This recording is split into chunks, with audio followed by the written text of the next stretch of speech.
Salut, aujourd'hui je vais te parler de deux films cultes de David Cronenberg, Rage et Frisson. Ce sont les deux premiers longs métrages du réalisateur, et si j'ai choisi de les aborder dans une même vidéo, c'est parce qu'ils sont sortis en même temps au cinéma et qu'on peut les considérer comme un diptyque, de par leurs histoires respectives et les thématiques abordées. Par ailleurs, ils ont choqué l'Amérique puritaine de l'époque, de par leurs propos anti-bourgeois et anti-conservateurs.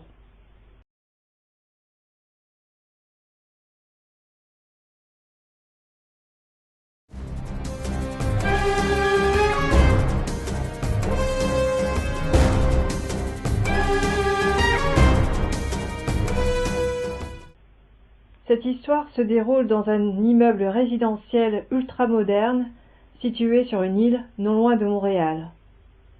Un jour, un professeur renommé se suicide après avoir tué et éventré une jeune étudiante.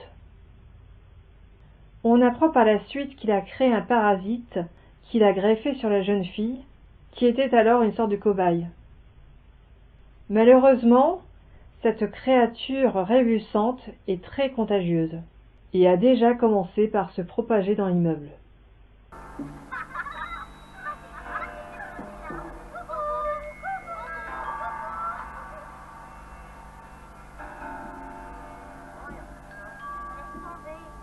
Les gens devraient être chez eux à cette heure-ci.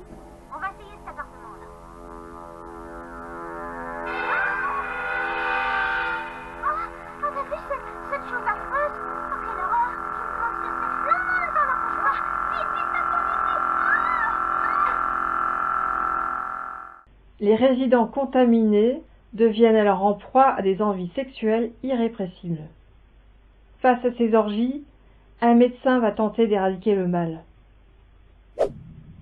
Dans Frisson, tout débute par un catalogue de photos publicitaires nous montrant une résidence de luxe, disposant de services et d'activités se destinant à une clientèle aisée. Dès le début du film, il y a déjà une certaine ironie. Le commentaire en voix off nous vante les mérites d'un complexe hôtelier très haut de gamme, comportant un centre commercial, des équipements sportifs, ainsi que des experts de la santé sur place.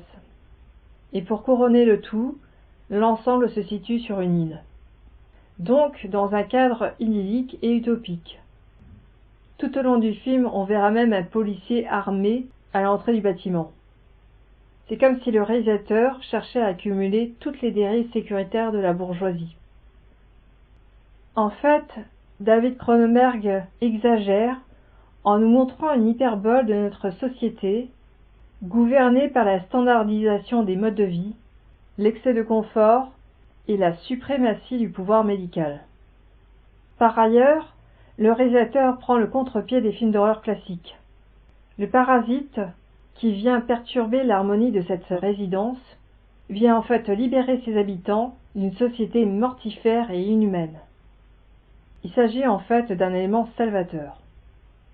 Autre point important, le héros de l'histoire est foncièrement antipathique et inhumain, ce qui renverse les codes traditionnels du cinéma, qui veut toujours que le héros soit une bonne personne. Cependant, le réalisateur ne verse jamais dans le manichéisme et la facilité. Dans le fond, il ne vise pas à pointer du doigt un fautif dans cette histoire.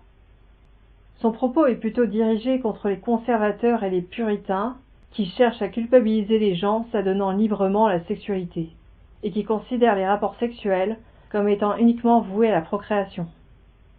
D'ailleurs, les orgies dans le film laissent place à toutes les sexualités hors normes, à savoir homosexualité masculine et féminine, inceste, pédophilie, sadomasochisme, tout pour choquer le bourgeois de l'époque.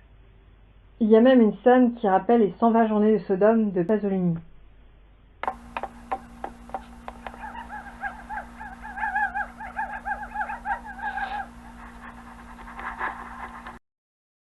Enfin, la scène dans laquelle le médecin finit par être contaminé par le virus revêt des allures d'apothéose, avec une séquence tournée au ralenti. Celui qui nous apparaissait comme un héros depuis le début échoue en fin de compte. C'est la maladie qui finit par avoir raison de lui. Cela ressemble à une sorte d'happy end. Surtout que cette scène se déroule dans une piscine. L'humanité semble alors lavée de tous ses péchés.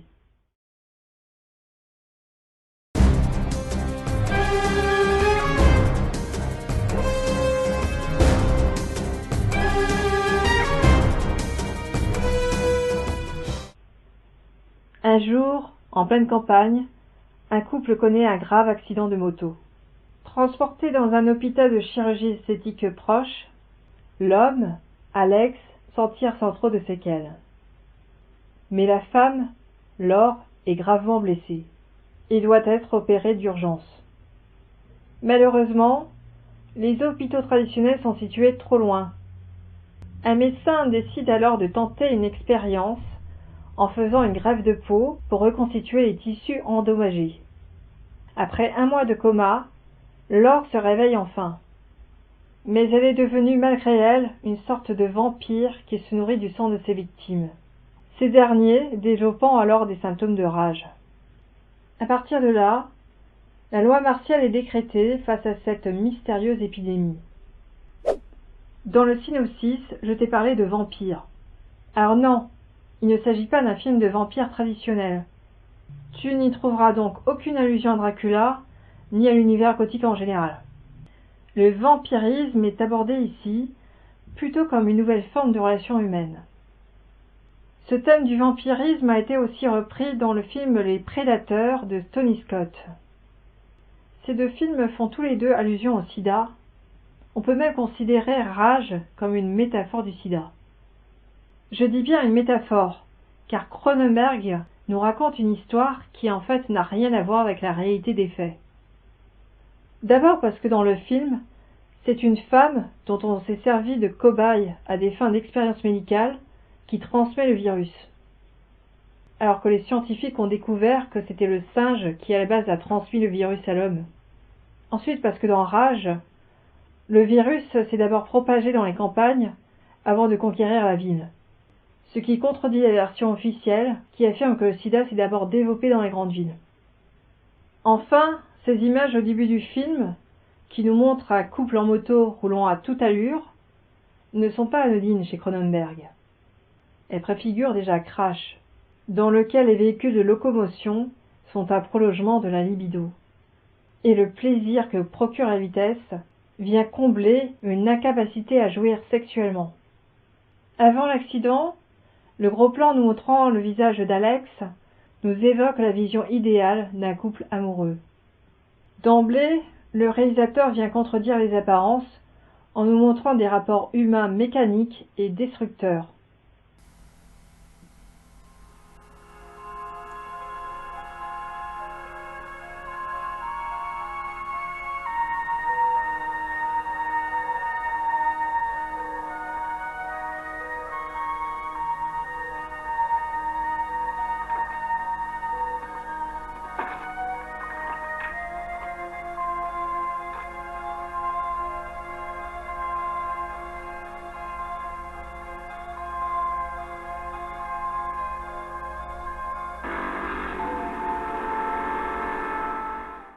C'est l'isolement affectif et l'impuissance sexuelle qui sont à l'origine du sida, et non la révolution sexuelle de mai 68.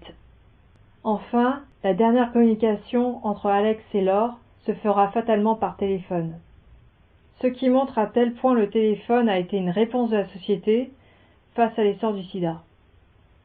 Par ailleurs, cette vision d'un monde dans lequel la population est condamnée au confinement doit éviter les embrassades et ne peut plus circuler librement dans les espaces publics sans être muni d'un pass sanitaire, n'est pas sans rappeler notre situation actuelle. Décidément, ce film qui date pourtant de 1976 s'avère encore beaucoup plus prophétique que le film Contagion de Steven Soderbergh en ce qui concerne le Covid. Comme je te le disais déjà dans l'intro, l'ensemble des 2 films constitue un diptyque. Frisson est une métaphore de la révolution sexuelle de mai 68. Tandis que Rage est une métaphore du sida qui s'est développé dans les années suivantes.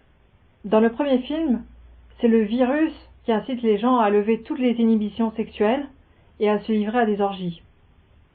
On a l'impression que c'est le puritanisme ambiant et l'absence de rapport sexuel entre les êtres qui cause la naissance du virus.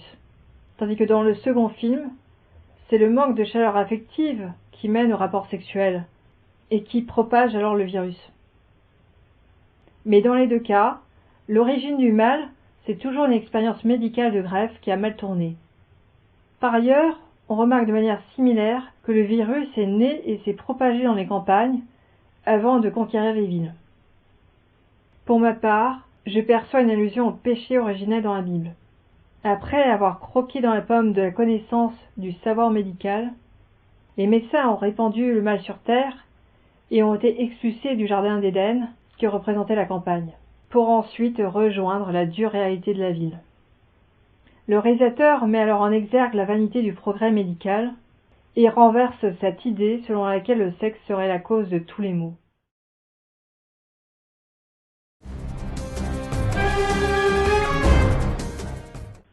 Pour moi, les films de David Cronenberg sont un bon compromis entre une approche commerciale grand public et une véritable démarche artistique et philosophique. On peut très bien les apprécier sans avoir lu Wilhelm Reich ou Michel Foucault. Mais je préfère prévenir les véritables amateurs de films d'horreur avides de sensations fortes. Ils vont sans doute trouver les films de Cronenberg trop soft et trop intellectuels à leur goût. Son cinéma s'adresse exclusivement à un public averti. Sinon, à part ça, ce sont des bons films que je te recommande. Évidemment, ce ne sont pas les deux meilleurs films de David Cronenberg. Cela reste les œuvres d'un cinéaste qui manque encore d'expérience et qui a été tourné avec un budget assez modeste de films de série B. Mais l'on retrouve déjà tous ces grands thèmes de prédilection, à savoir le corps et ses mutations, et le rapport de l'humain à la machine. Le seul reproche que je peux faire au film, c'est d'avoir mal vieilli au niveau de l'image. N'hésite pas à donner ton avis dans les commentaires. Si tu as aimé cette vidéo, n'hésite pas à la liker et abonne-toi à ma chaîne. Je te dis à bientôt pour une nouvelle vidéo.